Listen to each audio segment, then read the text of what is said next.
Hi everyone, today we do force vibrations, section 3.8. We are going to see what happens with our standard system's mass on a spring if we apply some force to this system, force from outside. And usually, guys, we are going to consider a periodic force. So we do have mass, sits on the spring, the spring constant is K, and well, we are going to have some friction over here. There's going to be some friction over here. Well, remember last class we were doing friction as in water, but actually can be a solid friction too. I'm going to label it as gamma, but gamma is not coefficient of friction. Gamma is going to be a coefficient in our equation. And imagine that we apply some force. For example, we attach our spring to some, I don't know, generator of sinusoidal force, something like this. The wheel, which is rotating, for example, like this, and it's pulling and pushing the spring back and forth. So how the equation is going to look? Equation is going to be mostly same. So we are going to have MA, right? Plus we are going to have a friction term or a resistance term from the media. Plus we are going to have returning force, which is Hooke's force, right? And on the right side, we are going to have applied force, which is going to be the force of this, for example, stretching or compacting the spring, I don't know. So usually, guys, F of T is a periodic force. Very typical example of applying force to oscillating system is when you sit on the swings and push and pull it by changing position of your legs. This is periodic, applied periodic force. You know that swings are going to kind of get higher amplitude if you do it in a certain way. And today we are going to describe what kind of way it's going to be. So, well, what we see from mathematical point of view is second order linear differential equation with constant coefficient with non-homogeneous right side, right? We are going to consider, for example, the force equals F0, so that's amplitude of the force, by cosine of omega t. So the force is applied, and that's periodic force with frequency omega. We are going to consider omega of applied force not equal to internal frequency of the system. Remember that we do have omega 0 square, which is k over m, right? We are going to consider that they are not equal. We're going to see what is going to happen when they're equal, but for now, let's consider that they are different. Okay, we remember that in general, we do have, like, when we solve non-homogeneous equation, we do have solution as a sum of two solutions, and that's going to be solution of homogeneous equation plus particular solution. I'm going to write it down as big X because we are moving to X here, as particular solution of non-homogeneous system, right? And for homogeneous, we do know that usually it's a C1 X1 plus C2 X2. Depending on coefficients, we can have two real roots and there are going to be two exponential things, or we are going to have repeated roots. We are going to have exponential, one exponential multiplied by t, or we have two complex roots and we are going to have oscillating solution, right? So we can have overdamped, critically damped, or underdamped solution. Overdamped and critically damped solutions are going to be just exponential decrease, and sinusoidal solutions are going to decrease too, right? For homogeneous, for non-homogeneous part, for big X of P, well, we should look for a solution of same way as we have right side, right? We just remember that because we don't have sign does not mean that it's not going to be included in a solution. So we are going to look for a solution as A cosine of omega t plus B sine of omega t. You probably see why I'm saying that this omega is not equal to this, just because I don't want to have a situation when I need to multiply it by t because solutions are matching homogeneous and non-homogeneous. But normally we're not going to have it, so just let's start with general form. So guys, how these two solutions are going to behave? I'm going to draw a little picture. And you remember from the previous class how my homogeneous solutions were behaving, right? My homogeneous solutions were either decreasing exponentially, doing one oscillation or something like, something like this, right? Or something like this. Or I'm drawing only homogeneous solution. I'm going to label it X homogeneous. Or they were doing exponential decrease if we do have oscillations within two exponential decreasing functions, and they were looking like this. You see that anyway, with long time, homogeneous solution eventually is going to disappear. What is long time? Long time is maybe like 10, 20 oscillations. You see that the amplitude of oscillation is dropping exponentially, so you don't need too many oscillations to actually have very, very small or almost dying homogeneous solution. Oppositely, non-homogeneous solution depends only on the force. And if you apply same force, solution is going to kind of look like this, and it's going to be a steady state solution. We call it steady state solution. I don't have any marker of a different color, but I'm going to graph steady state solution just with the same marker, just label it differently, okay? So this is going to be my steady state solution. You see, I'm using a different period here to show the difference between like homogeneous solution and non-homogeneous. That's particular solution. Also, particular solution is like called forced response or steady state solution. Let me write it down.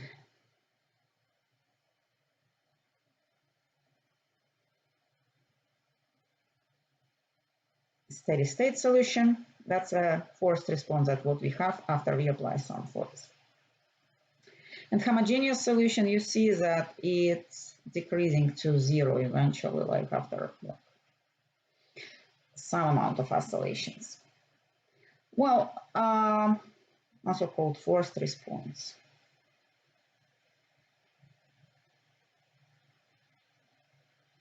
Forced response. Okay, now we are going to look for like our homogeneous non-homogeneous solution, right? We are going to look for our particular solution. We do know what to do with like homogeneous equation. We did it in previous section. So here we are going to consider this part. We're going to consider X particular solution, right? Well, let me write down my equation one more time. So we are going to get it in standard form, and we are going to start solving it. So I'm dividing by m.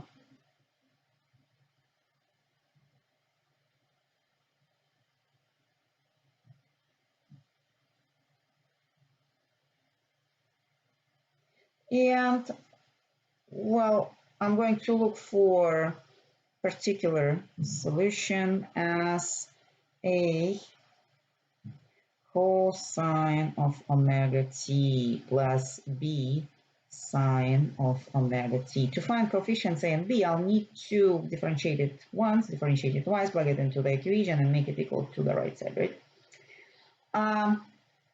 Well, guys, what I'm going to do, I'm going to collect coefficients in front of cosine and in front of sine. I kind of don't want to have, maybe I should write down at once. So let's do the first derivative. First derivative is differentiate cosine as negative sine, right? A omega sine omega t. Here we have b omega cosine of omega t, right?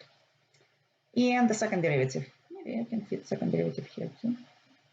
Differentiate it one more time, and we are going to have minus a omega square cosine of omega t minus, because derivative of cosine is negative sine, b omega square sine of omega t.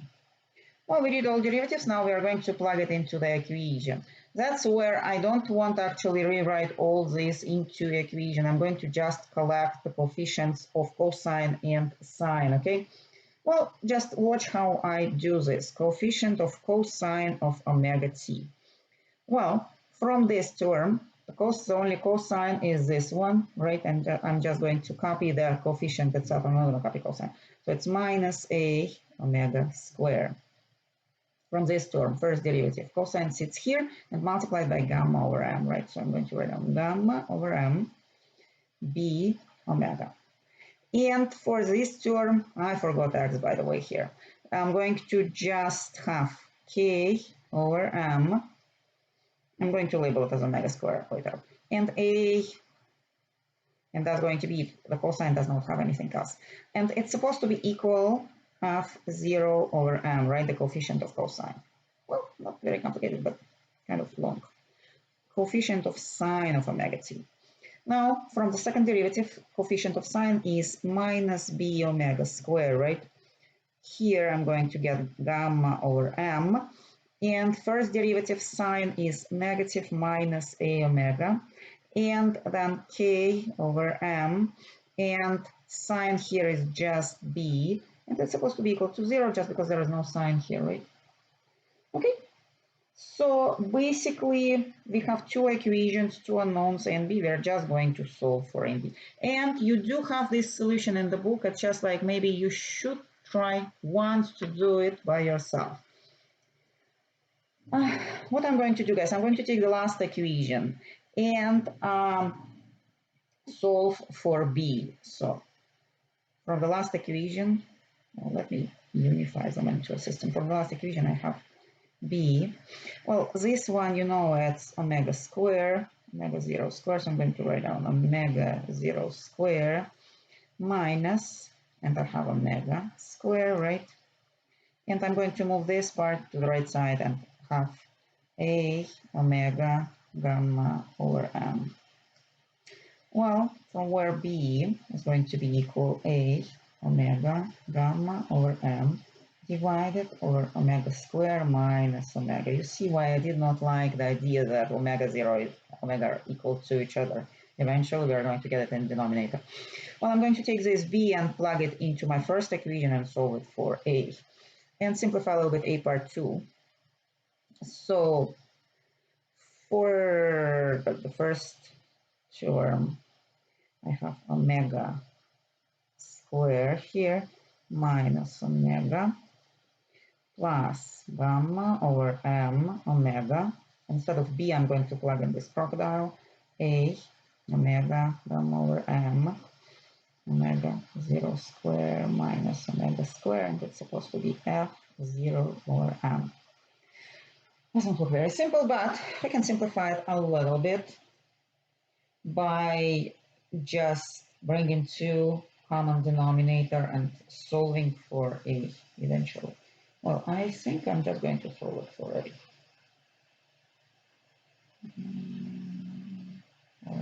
Yeah, I think maybe should bring it to common denominator. Okay, let's bring it to common denominator first and then solve it for a, okay? A taken outside of parentheses is going to be multiplied by omega 0 square minus omega square. And this is denominator of this fraction too, so I'm going to square it. And then plus, I do have gamma over m squared here, gamma over m, gamma over m. I do have omega squared here, right? Omega and omega. Well, and the denominator of the whole fraction is omega square minus omega 0 square minus omega square. And it's supposed to be equal f0 over m. I have just to divide this f0 over m over this expression on the left side. So my a from here, it's f0 over m. And I'm going to just flip the fraction. Omega 0 square minus omega square divided by this long expression. Omega 0 square minus omega square all squared plus gamma over m squared omega square. That looks very pretty, but the final step is to find b. We already found one coefficient a, we'll need to find b. To find b, we're just going to plug in the a into coefficient b. So I'm going to copy whatever is not a first. Omega, gamma over m, and here omega square minus omega square. And now I'm going to copy this. f0 over m, omega 0 square minus omega square divided over omega square minus omega square square. Square, square, square, and one more square. We're close. Well, what I can do, I can probably cancel this, but otherwise I don't think that I can simplify it anymore. Okay. Well, we have one more step to do, because remember that in physics we like to express a sum of two sinusoidal functions, which is a cosine of omega t, b cosine of omega t, with same argument omega t here, as one, either sine or cosine. And to do this, we'll need to kind of take the amplitude, a square root of a squared plus b squared, and then find the phase shift. And that's what I'm going to do. Well, it's a little bit complicated to square a and to square b and then extract the square root. I'll try to do it to my best, let's say, okay? And if you do it once by yourself, it's going to be more beneficial than just watch what I do. So what is my plan next? I'm planning to represent my particular solution as r cosine of omega t minus delta. Last class, we were doing sine. Well, you know that cosine has a similar formula. Cosine of alpha minus beta is actually equal cosine square of alpha plus sine square minus sine square of cosine of alpha by cosine of beta minus plus cosine of alpha plus sine of alpha sine of beta. Let me write it down. I'm getting confused with myself. Let me write it down. Cosine of alpha. Well, I have minus, but I'm going to do plus here. Standard formula was plus. I have cosine of alpha, cosine of beta, minus sine of alpha, sine of beta. We do have minus here, right? We want to have it with minus. If we don't have minus here, we are going to have plus here. Only difference. So what is going to be the difference in comparison to the previous section we were doing? Well, r, the amplitude, is going to be same like square root of a square plus b square. I'm going to write it down. So r is going to be a square root of a square plus b square. But before, because I was doing sine and cosine here, not cosine and cosine, sine. The difference is going to be that tangent is going to be this number over this number, not this number over this, okay? Well, I'm going to write down tangent of delta is going to be equal the, let's see, b part divided over a part. Okay, that's a sine over cosine. Okay. Well, I think I should start squaring my expression to get actually like r, right? R is not going to look very nice. I think I'm going to move to another page because expression is not going to fit over here. Okay, so r, the square root of a square plus b square is going to be, well, guys, I'm going to just copy what I have for a and for b on my previous page. So it's f0 over m omega 0 square minus omega square over omega 0 square minus omega square squared plus gamma over m squared omega square.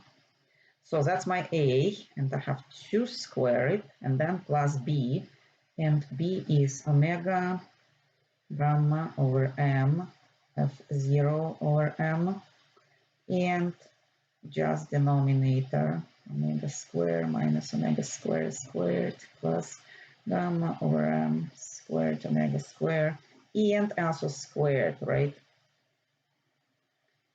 It doesn't look very nice, but we can simplify it a bit. So I'm going to simplify it by taking whatever squared already and multiply it outside of the square. For example, f0 over m, f0 over m is squared here and squared here, so we can take it outside. f0 over m. What else? The denominator is definitely squared, and that's the same for both of them, so I'm just going to copy it in denominator. So in denominator, I have omega 0 square minus omega square squared plus omega plus gamma over m squared omega squared. Now for numerators, I'm just going to copy them under the square, okay? So what I have here, I have a square of this, omega 0 square minus omega square squared, that's for a, right? And for B, I took already F0 over M from here, so I just have omega gamma over M squared under the square root. Where we are. I'm looking for canceling something. Yes, you see that my numerator, it's a square root of expression in denominator. It's just here omega sits inside of the parentheses. Here omega is outside. Otherwise, they're exactly the same. So I'm going to cancel one square root, and I'm going to get my final expression. But this expression won't be simplified any further. You see why this expression is a little bit better than what we have A and B before. Because A and B are two coefficients, and they're complicated expressions. This one is a little bit easier, right? And it looks like I merged my square root and the fraction bar. Okay, what's going to be the amplitude of a forced response or steady state solution?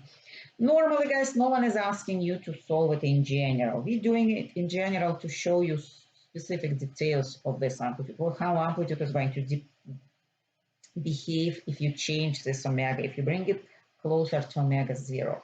But normally, if you do have actual problem with actual mass and friction and constant of the spring and the amplitude of the force, you are going to have just a number. So it's not going to be that complicated. And your number will be calculated much easier. We are trying to get a general expression because I'm planning to use this expression to investigate what happens to amplitude under different omegas. But normally, you are not going to have all different omegas. Usually somebody is going to give you omega, for example, equals 2, and then you are going to have just one solution, and that's going to be just one number. Yeah, guys, I don't want to calculate delta. If you kind of don't mind, you can look up in the book. You just need to divide whatever you have for B over whatever you have for A. What is good is that there are lots of same stuff for A and for B, actually. For example, the denominator is same, like, that's like, this is A, right? The denominator is going to be canceled. This F0 over M is going to cancel. So it's not going to be much left. Basically, maybe I should do it. It's not like too difficult. Okay, I'm going to write it down. So tangent of delta, I'll need to divide B over A. Guys, I'm going to cancel whatever already like easy to cancel just looking at this expression. Let me move the previous page over here so you can see. So for example, I can cancel from A and B denominator. Denominator is same for both of them, so I'm not going to even kind of count it because I'm dividing. Right, I'm going to also cancel F0 over M, F0 over M. So I'm going to just copy whatever is left over from A and whatever is left over from B. So I'm going to start with B. It looks like leftover from B is going to be omega gamma over M. Everything else is going to be canceled. And leftover from A is going to be omega 0 minus omega squared, something like this. Okay, now let's talk about behavior of our solution for different omegas. And I'm going to introduce, maybe I should not, I don't see that I'm using it anyway. I'm thinking like, what to do the next step. Okay, as a next step, I'm going to investigate how my amplitude depends on omega. I'm going to start with omega equals 0. Imagine that you do not actually apply any frequency, or let's say you apply the force, but the force is not oscillating. I'm going to investigate what is going to happen, how R is going to behave. So let's imagine that omega is equal to 0. I'm going to write down what is this. No vibrations, constant force, and force. Well, when this omega is equal to 0, what is going to happen to my R? My R, the amplitude of my force response, going to be like this part is 0, this part is 0, and that's omega squared squared and the square root. So square root is going to kill this square, but it's going to leave this square. I'm going to have f0 m omega 0. I'm going to actually, instead of omega 0, write down what is omega 0. Remember that it's k over m, so I'm going to have m, k over m. M cancels, and I'm going to have f0 over k. Well, what are we going to have? F0 over k, that's going to be the, like, how far you actually stretch it by that force. So after homogeneous solution dies, the spring is just going to stretch to a certain distance. And that's like, if you multiply this distance by k, by Hooke's law, it's going to be just equal to the force. Imagine that you just take a spring and stretch it by force 5 newtons. Well, the amplitude is going to be actually how far you stretch it. Because it's not oscillating, that's going to be exactly like what it is. Okay? Now, next situation, what is going to happen when omega goes to infinity? Well, what infinity means? Infinity means that vibrations are very, very like often. Usually, if you kind of apply the force like a sinusoidal force means that it's applied in one direction and then in opposite direction in the next half of a period. If the period is too short, system does not have any time to feel the force. Let's see how the amplitude is going to behave. So what is going to happen to amplitude R? I'm going to set up omega to infinity. Well, here I'm going to do the limit of R as omega goes to infinity, and that's going to be limit of f0 over m.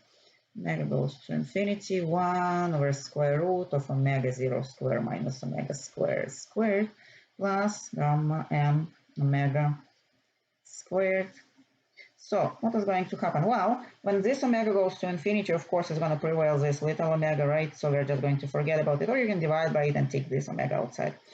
And we are going to have like omega squared here, omega to the power of 4 actually here, right? And that's omega squared. Because it goes to infinity, the whole thing will go to infinity. A square root of infinity is still infinity, and if you divide a number by infinity, you are going to get 0. I'm hoping that's clear. So these two numbers are going to be positive because they are squared. So you have one bigger infinity and one smaller infinity. You add them together, infinity plus infinity, you get infinity. And square root of infinity is still infinity. Well, it's not very mathematically correct right now, but that's the explanation. Okay, so we do see that amplitude R, when omega equals to 0, equals to a certain number, and then it goes to infinity. The question is, does it have any minimum or maximum? Let me show you what we have right now. Right now we do have over here f0 over k, that's R, right? And at infinity we have kind of 0. So, well, if my amplitude is going up, then it's supposed to have a maximum. Probably it never goes up. Probably it always goes down and down, down. We are going to consider the situation too. But let's imagine that it goes up from this position. It goes up. Eventually, it's supposed to have a maximum, right?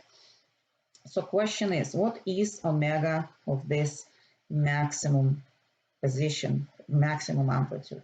Well, actually, it's not very difficult to find because all omegas are concentrated in our amplitude and denominator. So if we make denominator, well, you see that R is something like a constant number which does not depend on us, which is force and mass, which are going to be given, divided by another number, right? So we need to maximize this. To maximize this, we minimize expression under the square root. So I'm going to write it down. To maximize R, we need to minimize expression omega squared minus omega squared squared plus we need to minimize this. If this is a minimum, then we are dividing by the smallest number here, and we are going to get a maximum. How to minimize it? Well, we'll need to take a derivative and find out where derivative is equal to 0, right? That's standard procedure to find minimum. Well, that's what I'm going to do. Let's me take derivative. We need to take derivative by omega, right? So I'm going to write down omega 0 square minus omega squared plus gamma over m squared omega squared, and I'm taking derivative by omega. Well, there are many letters. We need to know what is variable here. So first I'm taking derivative of this expression. Because it's a composition, I'm going to have omega 0 square minus omega square. I'm taking outside square derivative, right, by 2. And then I differentiate this expression. This is constant. That's minus 2 omega, right? Okay, and then plus, here we just have a square of omega, so it's going to be gamma over m squared by 2 omega equals to 0, right? When we have maximum or minimum, derivative is equal to 0. What I see that actually this is going to, well, that's a critical point actually. It's not necessarily maximum or minimum.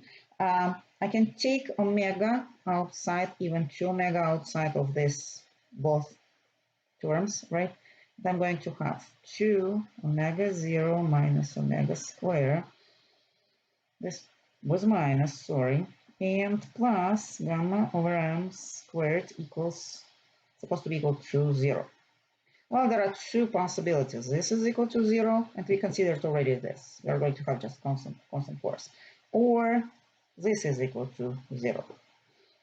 Well, let's make it equal to 0 and see what we are going to have. So what I have, I'm going to move this gamma over m squared on one side and 2 omega 0 square minus omega square on another side.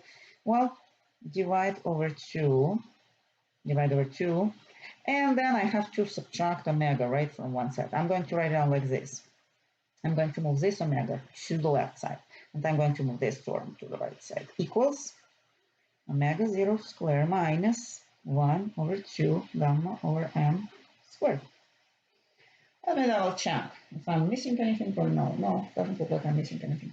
Well, so we found when the maximum is going to happen. Omega maximum equals to this.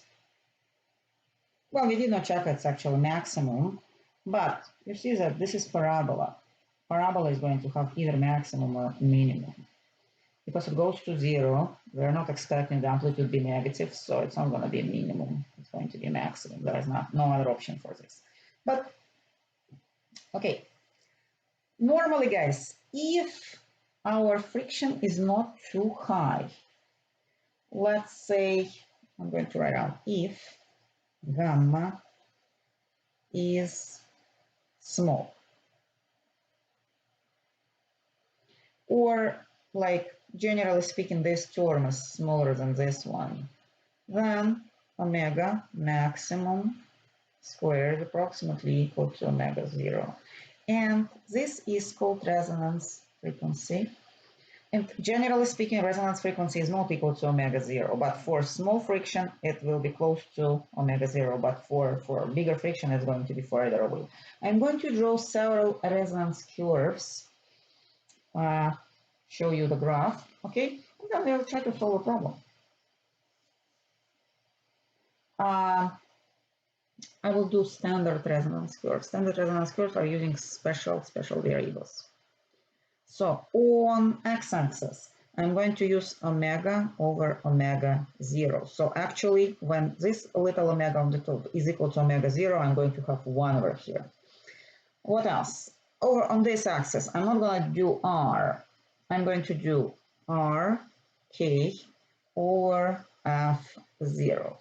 Okay. Well, I'm just trying to bring everything to unit.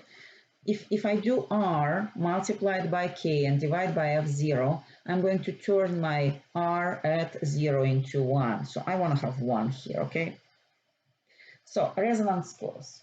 Well, let me also have 1 over here, and it's not in scale, so my y-axis 1 and my x-axis 1 are different ones. I'm going to draw a vertical line. And imagine that omega is equal to 0. If omega is equal to 0, we are going to have exactly like maximum equals to omega 0, right?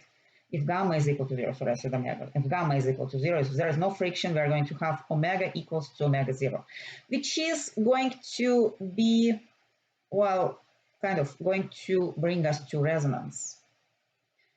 I'm going to draw the picture for resonance. Well, we know that there is no situation when it's exactly 0. But when it's close to 0, it will bring our amplitude to infinity.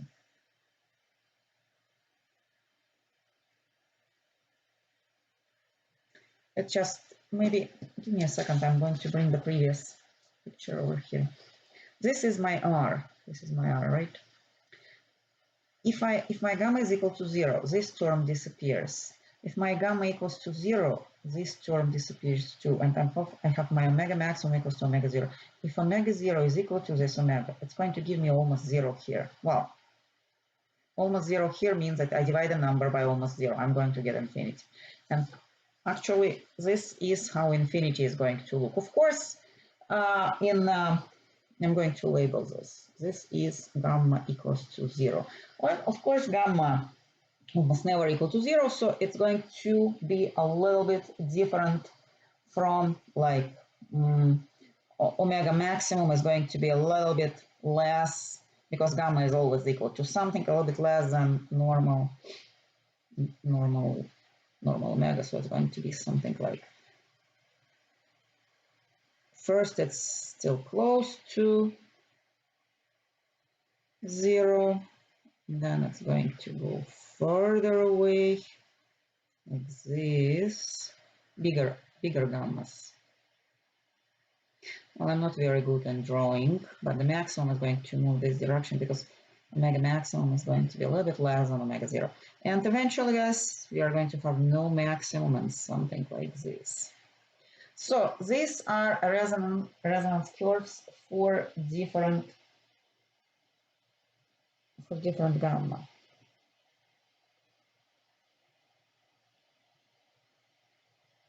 No maximum for very large gammas. So friction is too large, there is no maximum, there is no resonance if it's too much. Well, I think that's all theory we want to know about this. Now we probably want to kind of solve a problem to see how it works, okay? Okay, guys, let's do an example. So somebody gives us differential equation which describes some oscillating or vibrating systems. They already plugged in all the coefficients and they got nice numbers for us. And they are asking us to find steady state solution, amplitude of steady state solution, and maximum omega. So how are we going to do it? Well, for amplitude of steady state solution, I'm going to write down what is R and what is omega maximum. Question. Yeah, in the book, they ask more questions, but to make it shorter, we are going to ask less. Because we already developed formulas for R and for omega maximum, I'm going to use them. But generally speaking, if you don't remember the formulas, it's not very difficult to obtain them. Just use the standard non-homogeneous solution, plug it in, calculate coefficients A and B, extract the square root. So here, I'm going to just use the formula for R and for omega maximum. I'm going to start with omega maximum, right? Let me find the formula for omega maximum, which I wrote already somewhere on a different paper. So the formula is looking like this. I don't know if you can see, yeah, you still can see it. It's omega 0 square minus 1 over 2 gamma over m square, right? Okay. So what is gamma over m? Gamma over m is this. So this is gamma over m. This is actually K over M, and this is F0 over M, right? Everything is divided already. We're going to plug it in. So omega 0 square is K over M, right? So it's 2 minus 1 over 2, and gamma over M is equal to 1 over 4, so I'm going to have it 1 over 16. So I have 2 minus 1 over 32. Well, it's going to be kind of very close to 2, but a little bit less. For R, let me find where sits the formula. Well, for R, it's not that easy. The formula for R sits over here, right? I'm just going to use it. So I know that F0 over M equals to 2 and 1 and the square root. Omega 0 square is 2 minus omega square plus, we know that gamma over M is 1 over 4, and if you square 1 over 16, omega square, that's going to be the amplitude of steady-state solution. Well, remember that just steady-state solution by itself, which is particular solution, is going to be R by cosine of omega t minus delta, right? We do know R, as this formula. What is going to be delta? That's tangent inverse, right? And that's going to be B over A, which is, I do have it somewhere. Delta is going to be omega. I'm using this formula for delta. Gamma over M is 1 over 4, right? Over 4. Omega 0 is 2. Omega square. And again, omega 0 is not 2, omega square. So this one is omega 0 square. So actually, we already have it equals to. Well, depending on omega, it's going to have a certain delta and a certain amplitude. We do know that when omega is maximum, I'm going to write it down. So omega maximum is a square root of 2 minus 1 over 32.